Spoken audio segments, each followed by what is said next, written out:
তোমরা যারা already IELTS এর প্রিপারেশন স্টার্ট করে দিয়েছো, প্রিপারেশন নিচ্ছ, যারা লিসেনিং এন্ড রিডিং করার ক্ষেত্রে একটা বিষয় অলওয়েজ তোমরা ফেস করে থাকো যে ভাই আমাদের ভোকাবুলারি স্ট্রং না, না জানার কারণে আমরা ধরতেই পারছি না আসলে অডিওতে কি বলছে, বা রিডিং এ যখন আমি প্যাসেজ গুলো পড়ছি তখন আমি বুঝতে পারতেছি না যে আসলে কি বলছে অ্যাকচুয়ালি। তো কম্প্রিহেনশনটা আমাদের ভালো না।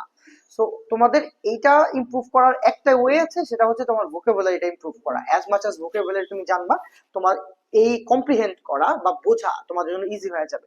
সো যারা তোমরা আইএলটিএস প্রিপারেশন নিচ্ছ, তোমাদের ভোকাবুলারি ইমপ্রুভ করার জন্য ইজি টেকনিক হতে পারে যে তোমাদের ক্যামব্রিজ যে প্র্যাকটিস বুকস গুলো আছে এন্ড মাক্কারের যে প্র্যাকটিস বুকস গুলো আছে, এই মেটেরিয়াল গুলো রেগুলার পড়ো। এখানে প্যাসেজ গুলো যেগুলো দেওয়া আছে এগুলো তুমি পড়ার ট্রাই করো। বিভিন্ন আর্টিকেল নিউজ পেপার পড়তে গিয়ে যেটা হবে, তোমাদের যে এই অ্যাকচুয়াল এক্সামে যে টাইপের না প্যাসেজ গুলো আসতেছে, সেই প্যাসেজ গুলো সেখানে হয়তো দেয়া নাই, বা রিসার্চ পেপার রিলেটেড বা স্টাডিজ গুলো দেয়া নাই সেখানে। তো তুমি যদি এই অ্যাকচুয়াল যে প্যাসেজ টাইপ গুলো তুমি অ্যাকচুয়াল এক্সামে পাবা, রিয়েলি এক্সাম অ্যাপ্রোচ করার সময় যেগুলো তুমি অ্যাকচুয়ালি ফেস করবা, সেগুলোই যখন বারবার পড়বা, তখন দেখবা তুমি অনেক ভোকাবুলারি তুমি পড়তেছো, বা পড়ার সময় ভোকাবুলারি ফেস করতেছো যেগুলো অর্থ তুমি অলরেডি জানো না। তো তুমি যেটা করতে পারো সেগুলো নোট ডাউন করে ফেলো, সেই ভোকাবুলারি গুলোই পড়ো।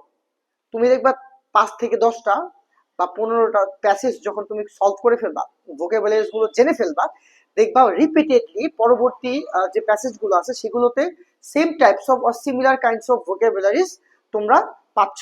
তো তোমাদের কম্প্রিহেনশনটা আরো বেটার হবে। সো ভোকাবুলারিজ ইমপ্রুভ করার কোনো বিকল্প নেই for your reading and your listening. Thank you so much.